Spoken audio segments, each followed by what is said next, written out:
എല്ലാവർക്കും വിനീത നമസ്കാരം. ശ്രീമദ് ഭാഗവതം നവമസ്കന്ധം അധ്യായം 21 ശ്ലോകം 10, 11, 12, 13, 14, 15, 16, 17 8 ശ്ലോകങ്ങൾ ഇന്ന് നമുക്ക് നോക്കാം.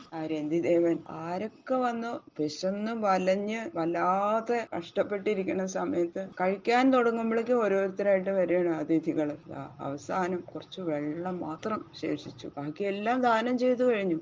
രാജാവിന് ശരിക്കും ആ വെള്ളം കുടിക്കാതെ ദാഹിച്ചിങ്ങനെ വലഞ്ഞിരിക്കുകയാണ്. ആ സമയത്ത് ഒരു നീചനായ എനിക്ക് കുറച്ച് വെള്ളം തരണേ എന്ന് പറഞ്ഞിട്ട് ഒരു ചണ്ടാളൻ വന്നു ചേരുകയാണ്. അതും കൂടി മഹാരാജാവ് കൊടുക്കണു. ശുക്ലാംബരധരം വിഷ്ണും ശശിവർണം ചതുർഭുജം പ്രസന്നവദനം ധ്യായേ സർവവിഘ്നോപശാന്തയേ ഗുരവേ സർവലോകാനാം ഭിഷജേ ഭവരോഗിണാം നിധയേ സർവവിദ്യാനാം ദക്ഷിണാമൂർത്തയേ നമഃ. പീതാംബരം കരവിരാജിത ശംഖചക്രകൗമോദഗീ സരസിജം കരുണാസമുദ്രം രാധാസഹായമതിസുന്ദരമന്ദഹാസം വാതാലയേശമനിശം ഹൃദി ഭാവയാമി. ശ്രീ ഗുരുവായൂരപ്പ ശരണം. ഗംഗണപതയേ നമഃ. സംസരസ്വത്യേ നമഃ. ഗുരുഭ്യോ നമഃ. ശ്ലോകം 10. പാനീയമാത്രമുച്ഛേഷം തച്ചൈക പരിതർപ്പണം പാസ്യത പുൽക്കസോഭ്യാഗാത് അപോദേഹ്യശുഭസ്യ മേ. പാനീയമാത്രം ജലം മാത്രം, ഉച്ഛേഷം ബാക്കിയുണ്ട്, തത് ച അതും, ഏക പരിതർപ്പണം ഒരാൾക്ക് തൃപ്തി വരുത്താനുള്ളത് മാത്രം, പാസ്യത പാനം ചെയ്യാൻ ഭാവിച്ച അദ്ദേഹത്തിന്റെ അരികെ, അശുഭസ്യമേ നീചനായ എനിക്ക്, അപദേഹി ജലം ദാനം ചെയ്യണമെന്ന് പറഞ്ഞുകൊണ്ട് പുൽക്കസ ചണ്ടാളൻ അഭ്യാഗാത് അഭിഗമിച്ചു. ജലം മാത്രം ബാക്കിയുണ്ട്, അതന്നെ ഒരാൾക്ക് കുടിക്കാൻ മാത്രമേ ഉള്ളൂ. അത് കുടിക്കാൻ തുടങ്ങുമ്പോ ഇതാ ഒരാള് വരെയാണ്, നീചനായ എനിക്ക് കുറച്ച് വെള്ളം കുടിക്കാൻ തരണേ എന്ന് പറഞ്ഞുകൊണ്ടാണ് ഒരു ചണ്ടാളൻ വരവ്, ചണ്ടാളന്റെ വരവ്. തസ്യതാം കരുണാം വാചം നിശമ്യ വിപുലശ്രമാം കൃപയാ ഭൃശസന്തപ്ത ഇദമാഹ അമൃതം വച. വിപുലശ്രമാം അധികം ശ്രമത്തോടു കൂടിയ തസ്യ താം കരുണാം വാചം അദ്ദേഹത്തിന്റെ ആ ദൈന്യവാക്കിനെ നിശമ്യ കേട്ടിട്ട് കൃപയാ ഭൃശസന്തപ്ത കരുണയാൽ ഏറ്റവും ദുഃഖിച്ചവനായിട്ട് ഇതം അമൃതം വച അമൃത സമാനമായ ഈ വാക്കിനെ ആഹ പറഞ്ഞു. ദാഹം നല്ലോണുണ്ട് എന്ന് സൂചിപ്പിക്കണ ആ ചണ്ടാളന്റെ ദീന വചനം കേട്ടപ്പോ കാരുണ്യ നിമിത്തം വല്ലാതെ ദുഃഖം തോന്നി രന്തിദേവന്. അങ്ങനെ ആ രന്തിദേവൻ അമൃത സമാനമായ വാക്കിന് പറഞ്ഞു. അമൃതം പോലെയുള്ള വാക്കുകൾ അത് കേട്ടപ്പോഴും അത്രയും കുടിക്കാൻ ഭാവിച്ചപ്പോഴും വന്നപ്പോഴും അപ്പോഴും ദേഷ്യമൊന്നും അല്ല വന്നത്. അയ്യോ, അത്രയും കരുണയാണ് തോന്നിയത് ആ ചണ്ടാളനോട്. എന്നിട്ട് ഇതാ പറയണു, കാമയേകം ഗതിമീശ്വരാൽ പരാം അഷ്ടത്യുക്താം അപുനർഭവം വാ ആർത്തിം പ്രപദ്യേ അഖിലദേഹവാചാമന്തസ്ഥിതോ യേന ഭവന്ത്യദുഃഖാഃ. അഷ്ടർത്ഥ്യുക്താം പരാംഗതി,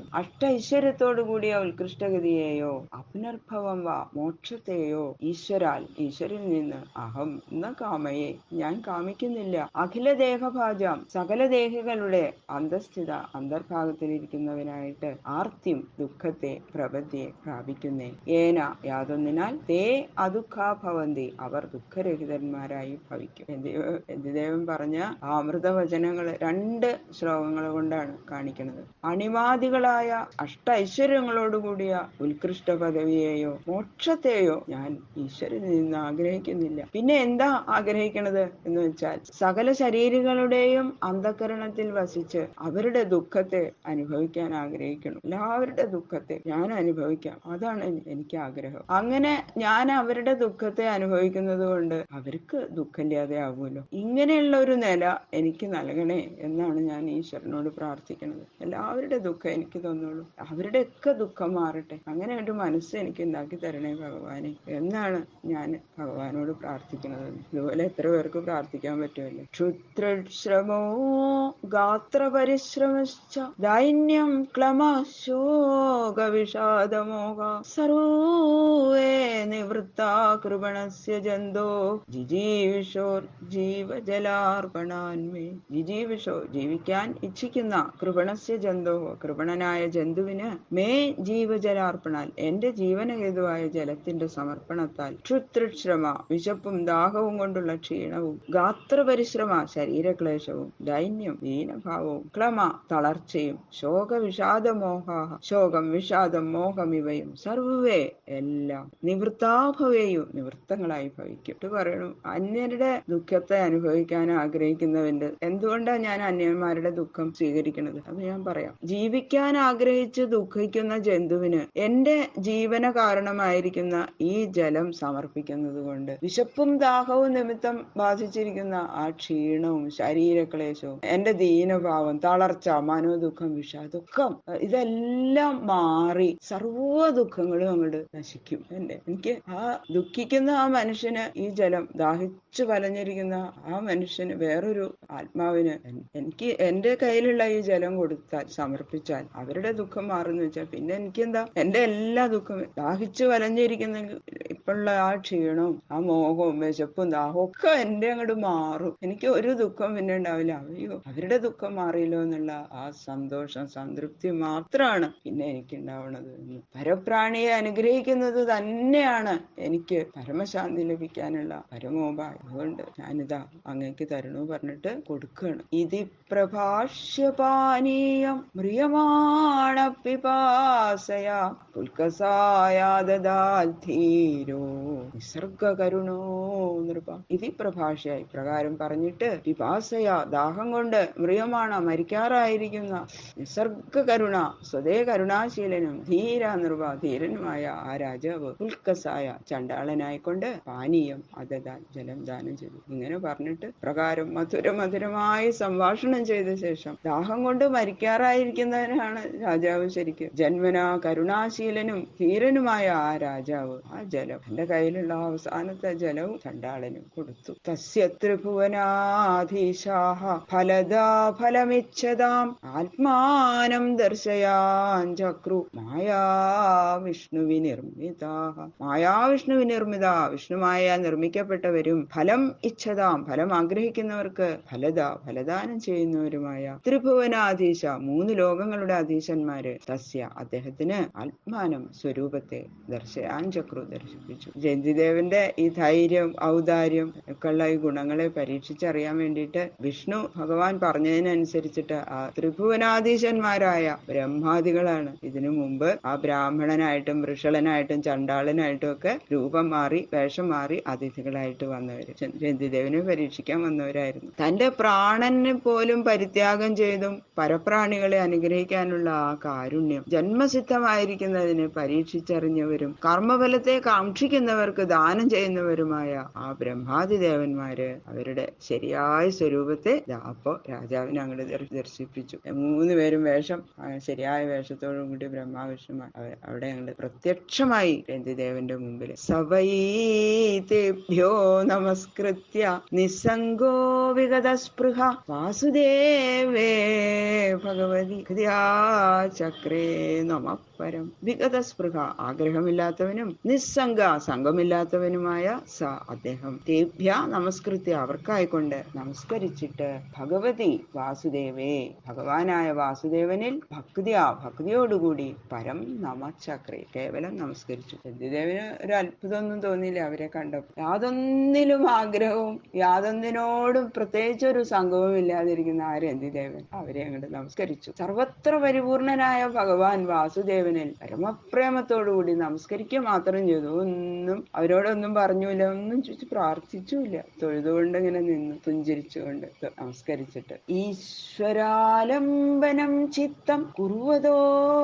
അനന്യരാധസ മായാ ഗുണമയീ രാജൻ സ്വപ്നവൽ പ്രത്യലീയത്തെ. അനന്യരാധസ, അന്യഫലത്തെ ആഗ്രഹിക്കാത്തവനും, ചിത്തം ഈശ്വരാലംബനം കുർവത, ചിത്തത്തെ ഈശ്വരനെ ആശ്രയിച്ചതായിട്ട് ചെയ്യുന്നവനുമായവന്റെ ഗുണമയീമായ ഗുണാത്മികമായ മായ രാജൻ, ഹേ രാജാവേ, സ്വപ്നവൻ സ്വപ്നം എന്ന പോലെ പ്രത്യലീയത പ്രതിലയിച്ചു. ഭഗവാനെ മാത്രമല്ലാതെ അതിൽ നിന്ന് അന്യായിട്ടുള്ള യാതൊരു ഫലവും ആഗ്രഹിക്കാതെ ആ ചിത്തത്തെ നിരന്തരം ഈശ്വരനിൽ ഉറപ്പിച്ച ആ രന്തിദേവന്റെ സത്വാദി ഗുണാത്മകമായ ആ മായാമയ കാര്യമായ സംസാരം സ്വപ്ന പദാർത്ഥം എന്ന പോലെ ആത്മാവിൽ തന്നെ ലയിച്ചു. ആ ചിത്തത്തെ അദ്ദേഹത്തിന്റെ മനസ്സിനെ നിരന്തരം ഈശ്വരനിൽ തന്നെ ഉറപ്പിക്കുന്ന ആ പുരുഷന്റെ ഗുണമയായ മായ സ്വപ്നത്തിലെ വസ്തുക്കൾ എന്ന പോലെ ആത്മാവിൽ തന്നെ അങ്ങോട്ട് ലയിച്ചു. അതാ പറയുന്നത്. ആത്മാവ് മാത്രമല്ലാതെ മറ്റൊന്നും പരമാർത്ഥം അല്ല എന്നുള്ള ബോധം ഉണ്ടായതുകൊണ്ട് സ്വപ്നത്തിൽ നിന്ന് ഉണർന്ന ആള് സ്വപ്ന പദാർത്ഥങ്ങളെ എന്ന പോലെ മായാകാര്യങ്ങളായ ആ ദേഹേന്ദ്രിയ അന്ധകരണങ്ങളെ ഇതൊക്കെ എല്ലാം മിഥ്യയാണ് എന്ന് അറിഞ്ഞുകൊണ്ട് തന്നെ മിഥ്യയാണെന്ന് മനസ്സിലാക്കിയിട്ട് അങ്ങനെ അദ്ദേഹം ജീവൻ മുക്തനായിട്ട് ഭവിച്ചു. ഭഗവാനിൽ തന്നെ അദ്ദേഹം ലയിച്ചു. തത്പ്രസംഗാനുഭാവേന രന്തിദേവാനുവർത്തിന അഭവൻ യോഗിന സർവേ നാരായണ പരായണ. തൽപ്രസംഗാനുഭാവേന അദ്ദേഹത്തിനോട് ചേർച്ചയുള്ള മഹാത്മ്യത്താൽ രന്തിദേവാനുവർത്തിന രന്തിദേവിനെ അനുസരിച്ച് കാലം കഴിക്കുന്ന സർവരും യോഗികളും നാരായണപരായണാഹ നാരായണനെ പരാശ്രമായി കരുതിയവരുമായി അഭവൻ ഭവിച്ചു. രന്തിദേവനോട് ചേർന്ന് അദ്ദേഹത്തിന്റെ മാർഗത്തെ അനുസരിച്ച് ജീവിച്ച സർവരും ഭഗവത് ധ്യാന നിഷ്ഠയുള്ളവരും ശ്രീനാരായണനെ തന്നെ പരാശ്രയമായി കരുതിയവരും ആയിട്ട് അവരെല്ലാവരും യോഗികളും ഭഗവാനെ തന്നെ പരാശ്രയമായിട്ട് പരമ ആശ്രയമായിട്ട് കരുതിയവരുമായിട്ട് ഭവിച്ചു എന്ന് പറയണു. അദ്ദേഹത്തിന്റെ കൂടെ ജീവിച്ചവരെല്ലാവരും അദ്ദേഹത്തിന്റെ മാർഗത്തെ പിന്തുടർന്നവരെല്ലാവരും. അപ്പൊ പിന്നെ അദ്ദേഹം കൃതാർത്ഥനായെന്ന് പ്രത്യേകിച്ച് പറയേണ്ട ആവശ്യമില്ലല്ലോ എന്ന് പറയണു. പ്രത്യേകിച്ച് പറയണോ? ബാക്കിയുള്ള ശ്ലോകങ്ങള് നാളെ നോക്കാം. സർവത്ര ഗോവിന്ദ നാമ സങ്കീർത്തനം. ഗോവിന്ദ ഗോവിന്ദ ഗോവിന്ദ.